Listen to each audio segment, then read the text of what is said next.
Сәлем, бүгін мен ұсынатын топ 3 кітап.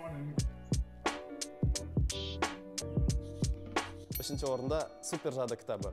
Бұл кітап арқылы сіз кітап оқудың сырын меңгеріп, өзіңіздің памятіңізді арттыруға болады.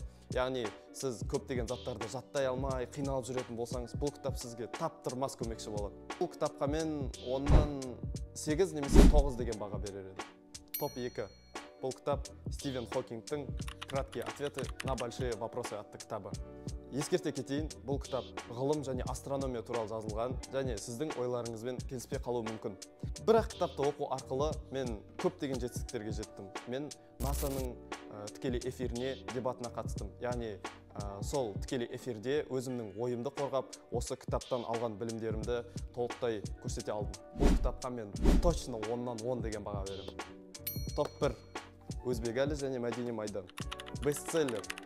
Бұл кітап ең керемет кітаптардың бірі. Себебі бұл кітапта сіз қазақ тарихын терең меңгеруіңізге болады. Сонау КСРО заманынан келе жатырған қазақтың сұрапыл замандарында қазаққа көмектескен, қазақты алға жетелеген тұлғалар және осы кітаптың басты қаһарманы Өзбекәлі Жәнібек туралы көптеген мәліметтер білесіздер.